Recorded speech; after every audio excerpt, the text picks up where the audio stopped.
하겠습니다. 신명기 31장 6절과 8절을 읽겠습니다. 7절은 건너뛰고 6절과 8절을 우리 함께 봉독하도록 하겠습니다. 신명기 31장 6절 8절 시작.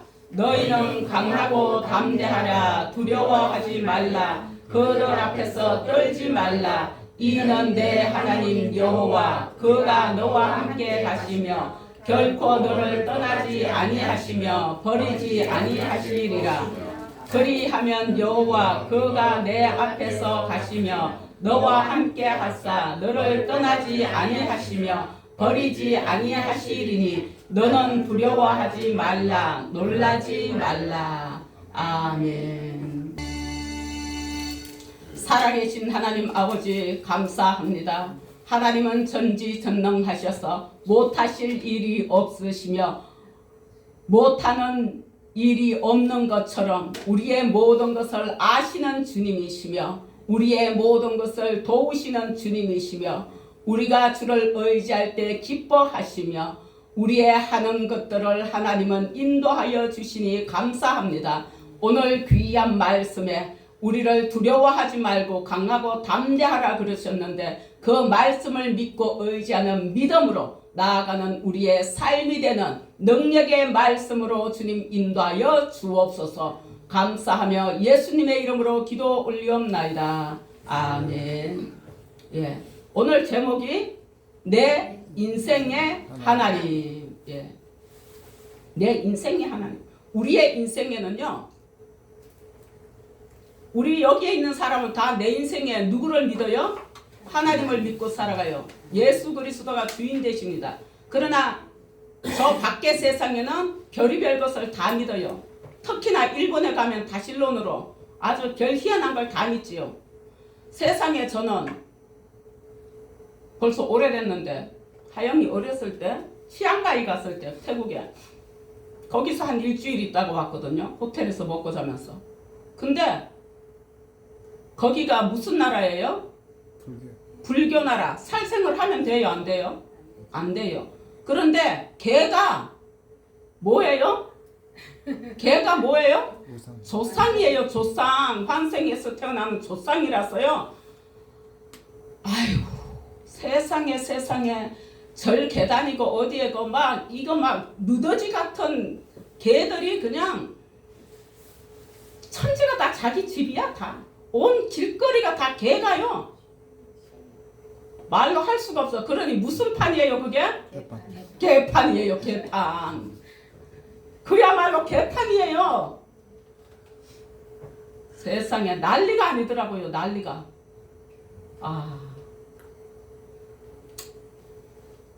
그런데 우리는 누가 주인이에요? 하나님이 주인이에요. 여러분 환생에서 태어나고 조상이 개가 되고 원숭이가 되면은 아니 개는 잘 잡아먹었지요 지금까지. 닭으로 환생하고 뭐 새로 환생하고 그거 왜 잡아먹는 거예요? 도대체 자기 조상을 먹고 사는 게 어딨어? 식인종이지. 그 살생하지 말라는 거 다 거짓말이지. 그러나 능력의 하나님은 우리의 주인이 되십니다. 내 인생에 하나님을 붙들고 가면은 불가능이란 없습니다. 사람은요 한 치 앞도 내다볼 수 없는 불완전한 존재입니다.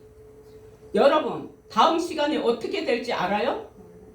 그러나 우리는 늘 일상 속에 살아가는 그대로 예배가 끝나면 나는 밥을 먹을 것이고 예배가 끝나면 나는 어디를 갈 것이고 무엇을 할 것이고 내일은 무엇까지 계획하고 살아갈 뿐이지 내일 우리가 무슨 일이 일어날지 아무도 모르는 거예요. 우리의 믿음은 얼마나 좋으냐면요. 버스를 타고 운전을 하고요. 엄마 그걸 믿고 다녀요. 사고 날 거라는 생각을 안 해요. 근데 하나님은 왜 못 믿는 거예요? 믿는다니까요. 진짜로. 똑같아요. 저도 똑같다고요. 그런데 보십시오. 믿고 다닐 수 있는 건가? 안전한 게 뭐가 있나요? 아무것도 없어요. 신혼부부 될 사람들이 세상에 비행기 탔다가 언제 전라도 어디 폭발해서 와 너무 안 됐잖아요. 내일 일을 모른다고요. 그러니 우리는 하나님을 잘 믿읍시다. 늘 미래에 대한 불안한 마음을 가지고 살아가기 때문에 예기치 않은 환난을 만나면 우리는 절망하고 슬픔에 빠지고 무너지기도 해요. 이게 우리 인간들이에요. 누구는 뭐 강해서 안 그렇다고요? No. 사람이 보기에요. 말을 강하게 하고 강해 보이지 않아요? 그런 사람들 속이 굉장히 여려요. 사실은 상처도 엄청 잘 받아요. 여기에 그런 사람 몇 있어요. 사람들 눈에 보이는 것과는 달라요. 이러한 불확실성의 시대에 하나님의 자녀된 우리는 예수님의 십자가를 붙잡고 주님만 바라보면서 마음을 강하고 담대하게 하시길 바랍니다. 우리에게 다가오는 모든 어려움을 이기고 승리하는 방법은요, 온전히 내 삶을 지도하시는 하나님만 의지해야 합니다. 그러므로 주님의 귀한 일꾼이 되어야 할 줄 믿습니다. 주님의 일꾼은요, 제가 늘 얘기하죠. 교회 와서 걸레질하고 청소하고 설거지하고 뭐 화장실 청소하고 이런 것만 주님의 일일까요? 여러분들 있는 위치에서 내 일을 성실하게 정직하게 열심히 하는 것이 하나님의 일꾼이 돼서 잘하는 일인 줄 믿습니다. 내 인생의 하나님은 나를 도우시는 하나님이신 줄 믿습니다. 나를 인도하시며 승리하게 하시는 하나님이십니다. 우리 모두는 전지전능 하나님을 의지하고 강하고 담대해서 하나님께 기쁨을 드리고 내 인생에 복이 돼서 주님을 찬양하시는 축복이 있으시길 축원합니다. 아멘. 너희는 강하고 담대하라 두려워하지 말라고 오늘 신명기 31장 6절에 말씀하고 계십니다. 여기서 담대하라는 것은요, 마음을 지키라는 말씀입니다. 우리는 어떤 어려움이 다가오고 환난이 다가와도 무엇보다 먼저 마음을 지켜야 합니다. 성경은 이렇게 말씀하십니다. 잠언 4장 23절에 모든 지킬 만한 것 중에 더욱 내 마음을 지키라. 생명의 근원이 이에서 남이니라. 아멘. 마음이 무너지면 모든 것이 다 무너집니다. 그래서 모세는 오랫동안 이스라엘 백성들과 함께 온갖 절망적인 상황들을 체험하고 그를 충성스럽게 섬겼던 여호수아에게 애정을 가지고 마음을 담대하게 하라고 권면하고 있는 것입니다. 요거 어디에 나오냐? 우리 7절 안 읽었잖아요. 그 7절에 나옵니다. 또한 하나님께서도 여호수아에게 1장에 여호수아 1장에 보면은 6절, 7절, 8절에 6절, 7절, 9절에 8절 아니 9절에 보면은 세 차례나 강조하는데 어떻게 하냐? 마음을 강하게 하고 담대히 하라고 권면하고 있었거든요. 우리는 이 마음을 잘 지키고 강하고 담대하게 우리가 어떤 마음을 가지느냐에 따라서 무슨 일도 할 수도 있고 못할 수도 있어요. 어떤 믿음을 가지고 어떻게 강하게 하느냐에 따라서 주님은 도우시기도 하고 돕지 않으시기도 하는 겁니다. 여러분과 저는 믿음의 마음을 잘 지키는 성도가 되시길 축복합니다. 조선시대에요, 동래현이라는 곳에 사람들의 발걸음이 분주한 관청 뒤편에는 늘 고개를 숙인 채 일하던 한 관노가 있었거든요. 이 동래현은 어디냐? 세종시대에 1423년 세종대왕 시대에 저 부산포에 외관을 설치해 놓고 교역을 하는 그 외인이 머물 수 있도록 허용된 곳이거든요. 그런가 하면 한때는 부산에 세종대왕 그 많은 그 서울이 수도인 것처럼 그렇게 경주가 수도였을 때 그런 것들이 되어져 있을 때가 중요한 것들을 많이 하는 지금도 뭐 부산포 뭐 전라도 뭐 목포 이쪽에서는 많이들 하죠. 그 뒤편에서 늘 거기서 관노가 고개 들고 빳빳이 들고 뭐 할 수 없잖아요. 근데 그 이름이 누구냐? 여러분들과 제가 너무나도 잘 아는 장영실. 저는 처음에 장영실이라는 이름을 대할 때 여자인 줄 알았어요. 이름이 완전 영실아 여자 이름.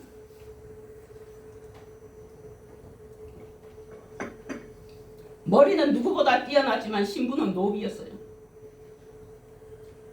노비라고 무시하는 사람들의 말은요, 날카로운 돌처럼 그의 가슴에 꽂히고 장영실은 점점 자신의 재능조차 숨기며 살아갔어요.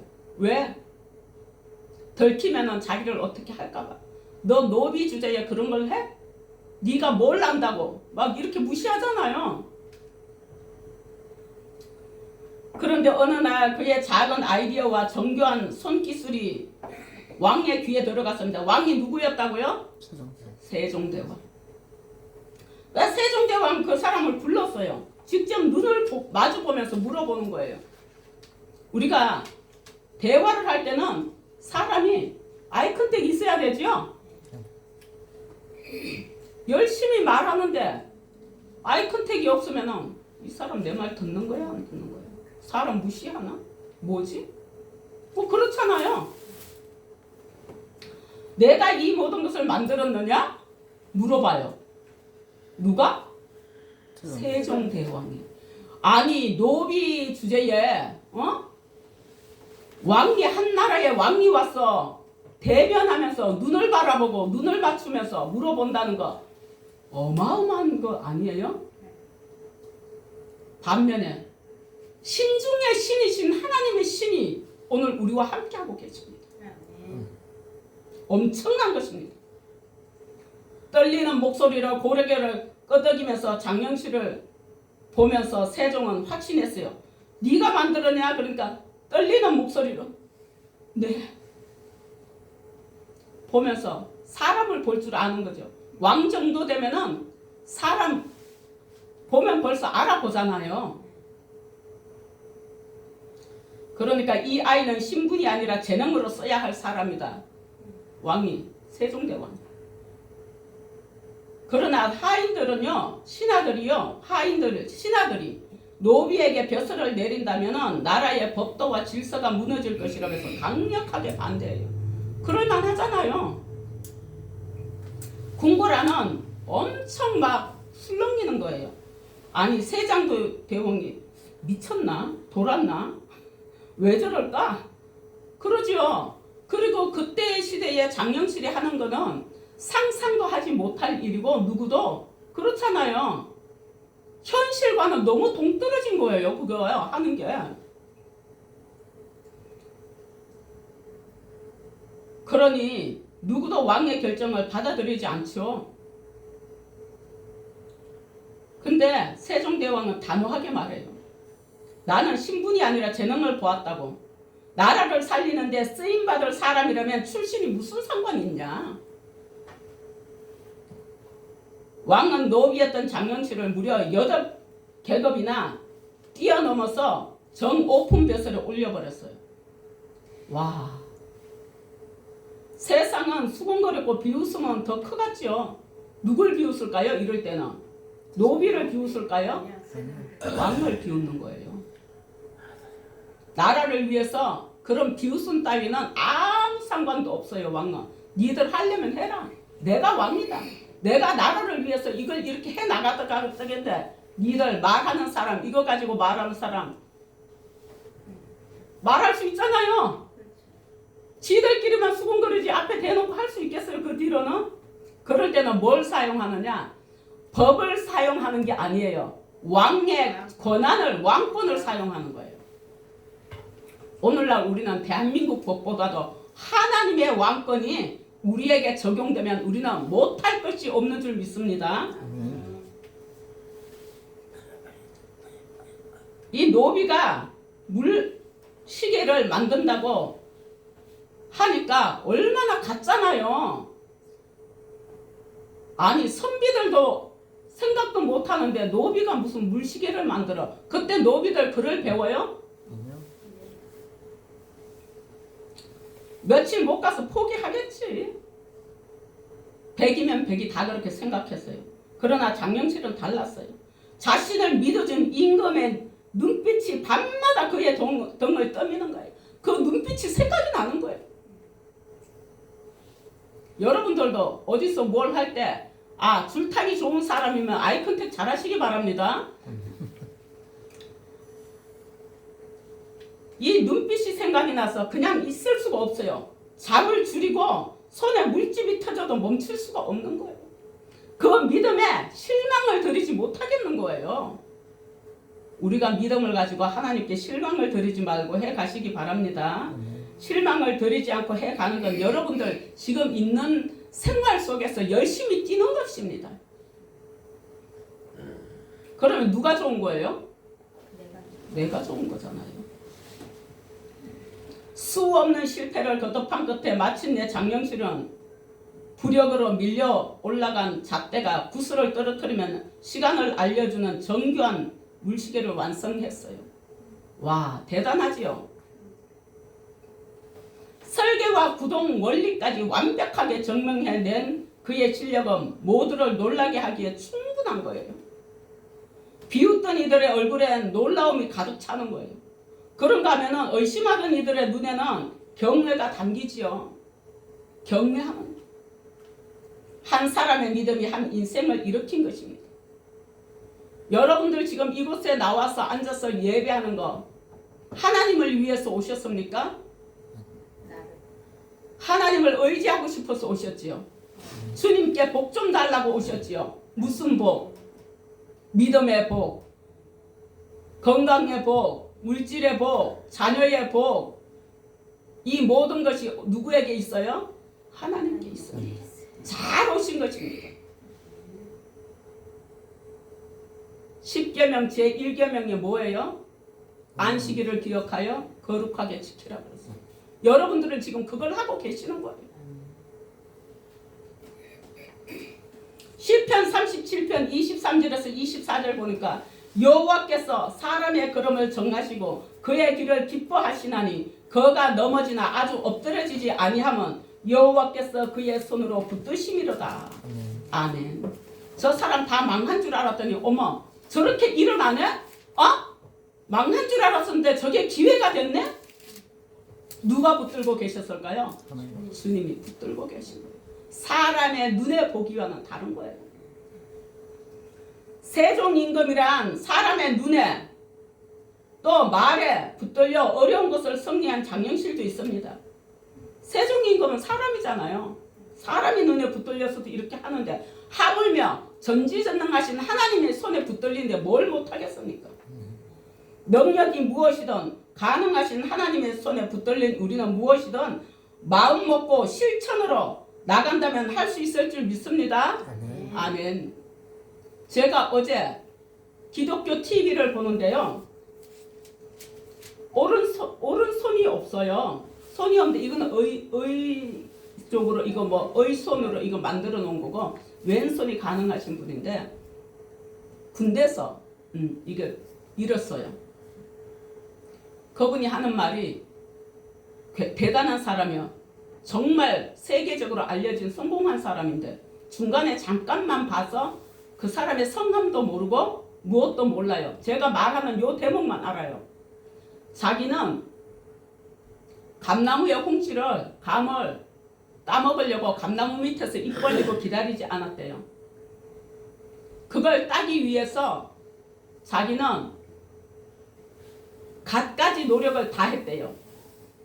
안 되면 사다리를 만들어서 올라가는 노력을 하고 감홍씨가 터지지 않고 잘 따질 수 있도록 안전하게 잘 받을 수 있는 것까지 받쳐서 딸 수 있는 것까지 자기는 다 했다는 거예요.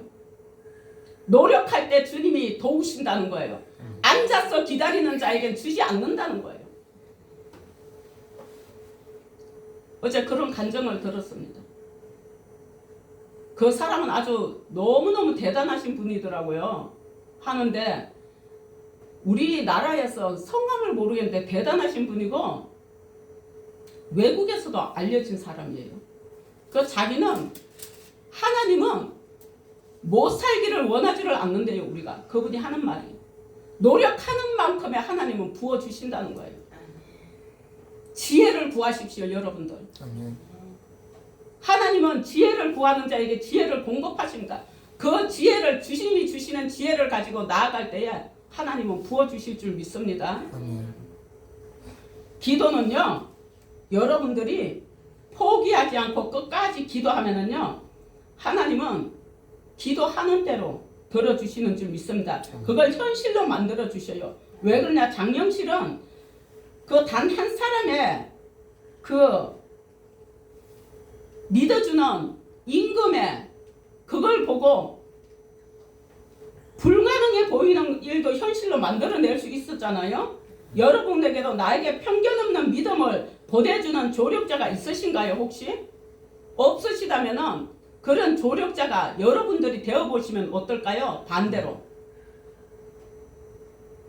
우리 인생을 끝까지 붙드시고 결코 포기하지 않고 믿어주시는 분이 누가 계시죠? 누구예요? 하나님이십니다. 김인자 권사님이라고 계십니다. 제가 아는 권사님. 그분은요, 정말 3천만 원짜리 전세를 살면서 시영시 은행지구에 저 아파트 25평짜리가 그때 2억이 넘었거든요. 그걸 분양을 받으니까, 근데 믿음이 두 분 다 대단해요. 남편이 굉장히 믿음이 좋고 이 여자 집사님은 이루 말할 것도 없어요. 그러니 하는 소리가 믿음이 그렇게 좋아도 현실과 너무 동떨어졌잖아요. 여러분 3천만 원 가지고 그거 가능해요? 하루에 2시간씩 기도하는데 한 푼도? 단 한 푼도? 대출이 없이 주님이 2억 넘는 걸 가지고 집에 들어갈 수 있게 부어주셨어요. 놀라운 거예요. 그러니 내 현실을 바라보고 절망할 거 없어요. 기도하면 되는 거예요. 그런데 이사했다고 집에 가니까 가전제품 좋은 걸로 전부 다 갖다 대는데 전부 다 했는데 현실을 바라보지 말고 여러분들의 믿음을 가지고 상세한 기도를 하시기 바랍니다. 내가 어떤 집을 사야겠다 하면은 그걸 그리세요. 머릿속에. 나는 이런 집을 사야 되겠다고. 그리고 내가 이 일을 이렇게 성공했으면 좋겠다 싶으면요, 그걸 머릿속에 그리고 상세하게 기도를 올려드리세요. 여기 부천 여기 춘희동 있는 제 친구 여동생이 그 아들을 장가 보내는데 이런 며느리 얻게 해달라고 상세하게 기도했더니 하나님이 기도한 그대로 그런 며느리를 얻게 하셨다는 거예요. 기도한 대로 주님은 도우십니다. 그런데 기도를 그냥 하지 마시고 주님이 해주실 거라는 믿음을 가지고 의지하고 했을 때 하나님이 도와주십니다. 그리고 한 번 기도해줘서 된다고요? 끝까지 해야 합니다. 될 때까지 끝까지 해야 합니다. 세종대왕보다 더 크고 위대하고 전능하신 분이 왕 중에 왕이신 분이 누구예요? 하나님이십니다. 예수 그리스도입니다. 내 인생의 주인이 되시는 분이십니다. 사람들은 너무 쉽게 판단하고 작은 말 한마디에도 마음을 닫아버리고 될 때는 그냥 좋아가지고 그렇지만은 안 되면은요 주위의 사람들이요 조용하게 등을 돌리고 사라집니다. 돈 있을 때는 다 다가와요. 그런데 작은 성공에도 축복보다 시기와 질투가 먼저 자라는 게 우리 인간들 마음입니다. 억문 대신 상처 주는 말과 이간질 또는 배신으로 끌어내리려고 하는 게 우리 인간들이죠. 여러분들은 누구에게든 좋은 일이 있으면 축복해 주시기 바랍니다. 그 축복을요 해주면은 그 사람도 좋고 나에게도 그게 축복이 돼요. 그걸 꼭 기억하시기 바랍니다. 99번의 눈물 어린 수고는 잊어버리고 단 한 번의 실수만 붙들고 평생의 낙인처럼 기억하는 것이 연약한 인간의 모습이에요. 좋았던 걸 기억해야죠. 그러나 하나님은 달라요. 우리가 넘어질 때도 자신감을 주시고 이럴 때도 세상 사람들이 다 손가락질해도 심지어 스스로 나 자신조차도 포기하시고 싶을 때조차 우리 하나님은 우리를 놓지 않고 붙들고 계신다는 걸 믿으시기 바랍니다. 아멘. 우리가 보기에 실패한 것처럼 보이는 시간도요 하나님 손에서는 준비의 시간이 되고 멈춘 것 같은 순간도요 하나님의 계획 안에서 전진인 줄 믿습니다. 장영실이 몰랐던 미래를 세종이 보고 있었듯이 우리가 보지 못하는 내일을 하나님은 이미 완성된 그림으로 보고 계시는 줄 믿습니다. 혹시 나 스스로를 작게 여기고 계시진 않나요? 그러지 마십시오. 나는 안 돼. 이미 늦었어. 내 인생은 이 정도야. 이런 마음으로 낙담하고 계시지는 않겠지요? 그러지 마십시오. 여러분, 우리는 하나님을 기억하시기 바랍니다. 하나님은 처음 부르실 때도 넘어졌을 때도 지금 이 순간에도 여전히 한결같이 나를 믿고 인도하고 계신다는 걸 꼭 믿으시기 바랍니다. 그러므로 끝까지 책임지시고 완성하실 하나님을 의지하며 모든 걸음을 주님께 맡겨드리시길 바랍니다. 이사야서 58장 11절에 보면요, 여호와가 너를 항상 인도하여 메마른 곳에서도 내 영혼을 만족해 하며 내 뼈를 견고하게 하리니 너는 물된 동산 같겠고 마르지 아니하는 샘 같으리라 그랬어요. 하나님 아버지께서는 끝까지 우리를 포기하지 않으시고 붙들어 주시는 하나님이십니다. 주님의 사랑으로 내 영혼을 만족하게 하시며 뼈를 견고하게 하신다는 것입니다. 그리고 물된 동산은요 항상 풍족합니다. 언제나 아름답습니다. 마르지 않는 샘은요 나의 인생은 주님 안에 있을 때 가능한 것입니다. 그러므로 매일매일 하나님께서 끝까지 책임지시고 인도하시는 은혜의 여정임을 믿고 앞으로 저와 여러분은 담대하게 믿음을 가지고 걸어가시길 축원합니다. 기도하겠습니다. 할렐루야. 사랑과 은혜가 충만하신 하나님 아버지 감사합니다. 오늘 하나님 아버지 제목을 우리는 내 인생의 하나님이라고 정하고 내 인생의 하나님은 어떤 하나님인가를 하나님 살펴보았습니다. 하나님께서는 우리에게 강하고 담대하라 두려워하지 말라고 하셨습니다. 하나님 내 앞에 어떤 것들이 놓여 있다 할지라도 두려워하지 아니하고 믿는 믿음을 강하고 담대하게 하여서 하나님께 기도하며 앞으로 전진해 나아가게 하시고 주님께서 그 위에 하나님의 역사를 이루어 하나님의 영광이 드러나는 인생의 삶의 하나님이 되어 주시옵소서. 하나님 아버지께 모든 걸 믿고 나아가는 우리의 삶이 되게 하여 주시옵고 우리가 누구에게 하나님 은혜의 은혜로 하나님 우리가 믿음을 주는 사람이 되게 하시고 또는 내가 믿음을 하나님 받는 은혜도 있게 하여 주시옵소서. 예왕의 교회의 모든 성도들의 인생의 여정 속에 모두가 능력의 하나님이 각자 개개인의 하나님이 되어 하나님은 역사하시고 하나님은 일하여 주심으로 그들의 인생의 삶이 하나님의 은혜 가운데 승리의 삶이 될 줄 믿습니다. 저들의 하나님 아버지 가정 속에 개개인의 삶 속에 직장 속에 사업 속에 하나님 아버지 학업 속에 건강 위에 모든 것 위에 주님의 은혜가 넘치고도 넘치게 하여 주시옵소서. 그러므로 이 예왕의 교회의 주인 되신 예수님 이곳에 성령님께서 운행하여 주시니 감사합니다. 이 교회에 하나님의 백성들이 가득하게 하시고 하나님의 역사가 날마다 일어나는 은혜의 삶의 터가 되게 하시고 인도하여 주옵소서. 함께 하시고 역사하실 은혜를 감사하며 예수님의 이름으로 기도 올리옵나이다. 아멘.